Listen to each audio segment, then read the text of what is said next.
Assalamualaikum warahmatullahi wabarakatuh. Apa kabar semuanya? Insya Allah sehat ya. Pada kesempatan kali ini, kita akan membahas materi kimia kelas 11, yaitu dampak pembakaran terhadap lingkungan dan kesehatan.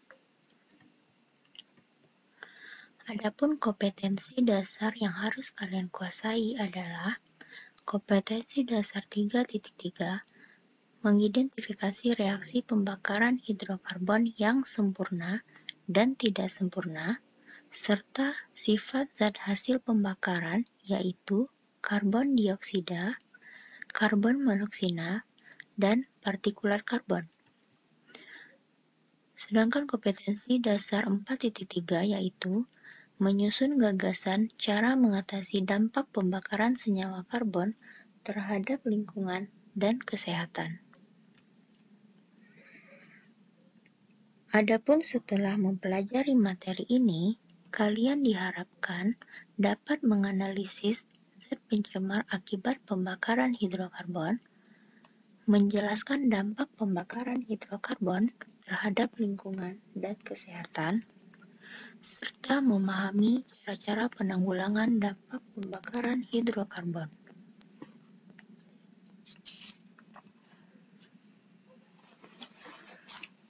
Saat bepergian menggunakan sepeda motor atau berjalan kaki di kota, pernahkah kalian merasakan sesak nafas atau kesal karena ada begitu banyak asap yang berbau tidak sedap?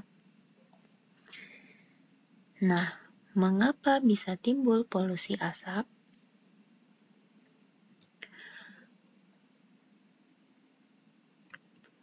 Polusi asap berasal dari pembakaran tidak sempurna, pengotor dalam bahan bakar, bahan aditif dalam bahan bakar, atau dari pembakaran pada pabrik.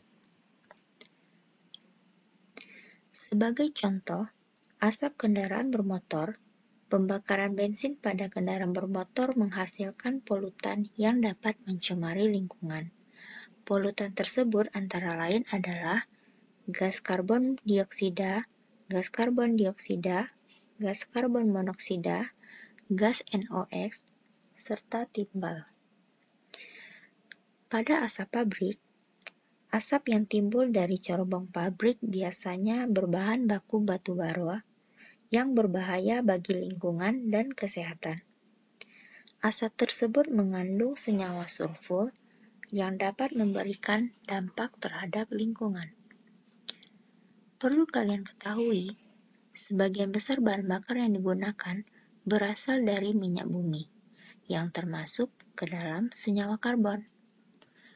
Kita akan mempelajari pembakaran dari hidrokarbon. Pertama, yang dimaksud dengan pembakaran adalah reaksi yang melibatkan gas oksigen atau O2. Sedangkan senyawa karbon adalah senyawa yang terdiri dari atom hidrogen dan atom C atau karbon. Maka yang dimaksud dengan pembakaran hidrokarbon adalah reaksi antara senyawa hidrokarbon dengan gas oksigen. Pembakaran hidrokarbon dibagi menjadi dua. Pertama, reaksi pembakaran sempurna. Reaksi pembakaran sempurna terjadi ketika bahan bakar bereaksi secara cepat dengan oksigen dan menghasilkan gas karbon dioksida serta H2O dalam bentuk gas. Contohnya pembakaran sempurna pada gas propana yang terdapat pada LPG. Kita bisa lihat pada reaksi berikut, di mana hasil reaksi adalah karbon dioksida dan uap air. Yang kedua, reaksi pembakaran tidak sempurna. Proses pembakaran tidak sempurna menghasilkan gas karbon monoksida atau CO dan uap air. Hal ini dapat terjadi karena kurangnya oksigen pada saat bereaksi. Contoh pembakaran tidak sempurna adalah contohnya seperti propana pada gas LPG, Namun di sini hasil reaksinya berbeda dengan yang pembakaran sempurna.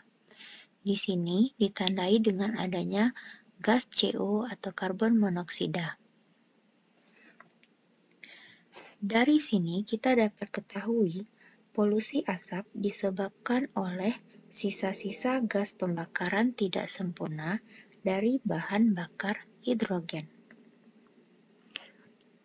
Selanjutnya kita akan membahas sifat-sifat zat hasil pembakaran dan dampaknya terhadap lingkungan dan kesehatan. Di antara zat-zat hasil pembakaran tersebut adalah pertama, karbon dioksida atau CO2. CO2 memiliki sifat tidak berbau dan tidak berasa, tidak memiliki warna, dan CO2 paling umum di dunia, tidak mudah terbakar dalam kondisi normal. Karbon dioksida hampir ditemukan di mana-mana, karena CO2 ini selalu kita lepaskan dari proses metabolisme atau pernafasan, dan tanaman juga menggunakannya untuk melakukan fotosintesis. Nah, peningkatan kadar CO2 di udara, jika kita hirup terlalu banyak, itu dapat mengakibatkan gangguan pada pernafasan. Selain itu, jika kadar CO2 di udara meningkat, suhu bumi juga akan ikut naik. Hal ini kita kenal sebagai global warming atau efek rumah kaca.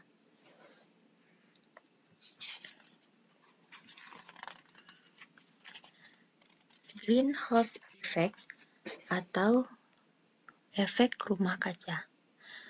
Greenhouse effect atau efek rumah kaca merupakan peristiwa naiknya suhu rata-rata di permukaan bumi akibat dari meningkatnya radiasi sinar inframerah. Hal ini terjadi karena sifat matahari yang diterima oleh bumi sebagian besar sinarnya dipantulkan kembali ke angkasa akibat tingginya kadar karbon dioksida dan H2O di atmosfer. Maka sinar yang dipantulkan bumi tersebut, sebagian besar sinar inframerah akan terperangkap oleh gas tersebut, sehingga menyebabkan suhu bumi menjadi naik atau kita kenal sebagai global warming.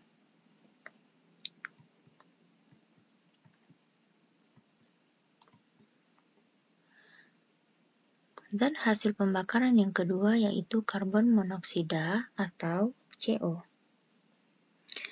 Karbon monoksida bersifat racun, tidak berwarna, tidak memiliki rasa, dan juga tidak berbau. Bila karbon monoksida terkena mata, itu dapat menyebabkan iritasi. Mata akan terasa sakit. Begitu juga jika kita kebanyakan mengkonsumsi gas CO, dapat mengganggu saluran pernafasan dan paru-paru. Apabila gas CO masuk ke dalam darah melalui pernafasan, gas CO akan diikat oleh hemoglobin, sehingga hemoglobin akan lebih banyak mengikat CO dibanding dengan oksigen. Akibatnya, darah akan kekurangan oksigen. Hal ini jika terjadi berkepanjangan akan dapat menyebabkan kematian.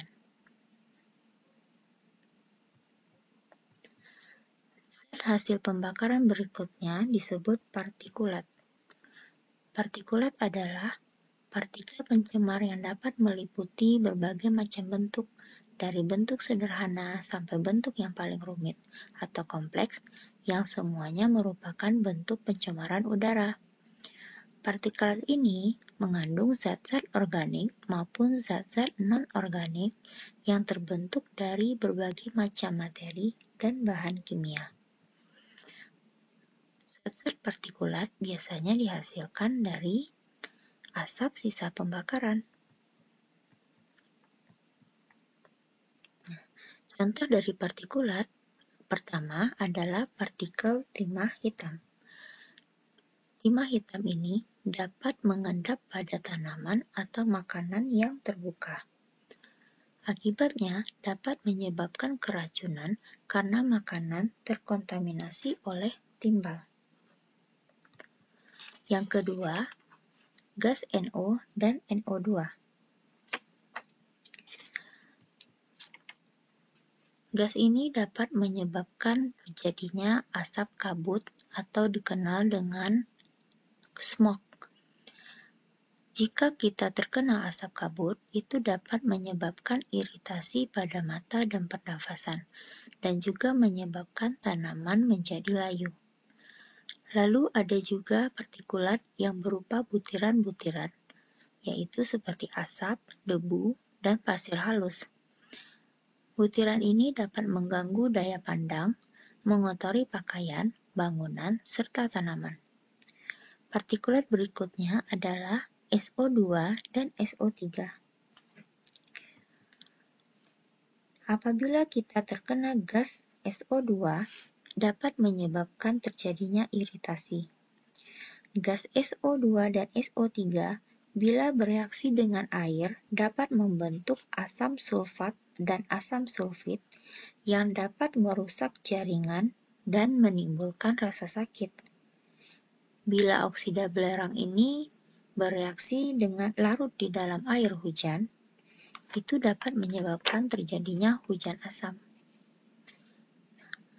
Asam-asam yang bereaksi akan bisa bereaksi dengan logam atau karbonat, sehingga menjadikan korosi pada material logam maupun kepada bangunan. Nah, setelah mengetahui dampak pembakaran terhadap lingkungan, sekarang kita akan membahas beberapa solusi yang dapat kita lakukan untuk mengatasi dampak tersebut. Pertama, kita dapat menggunakan bahan bakar yang lebih ramah lingkungan, seperti mengganti bahan bakar dari batu bara dengan bahan bakar seperti biodiesel atau bioetanol. Dapat pula kita menggunakan bahan bakar berupa energi listrik, seperti menggunakan mobil-mobil listrik.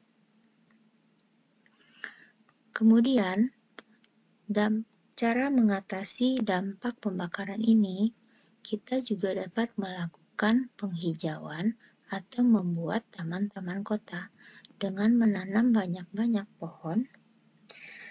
Pohon tersebut akan mampu mengubah CO2 menjadi oksigen dari proses fotosintesis yang dilakukan oleh tanaman. Selain itu, udara akan menjadi lebih bersih dan mengurangi dampak emisi dari kendaraan bermotor. Kemudian kita juga bisa beralih menggunakan kendaraan umum atau bersepeda atau dengan berjalan kaki. Menggunakan kendaraan umum dapat mengurangi polusi dan juga bisa mengurangi kemacetan. Dengan berjalan kaki atau bersepeda, jika tujuan perjalanannya tidak terlalu jauh, maka kita bisa menjadikan hal tersebut sebagai pengganti olahraga yang dapat menjaga kesehatan kita.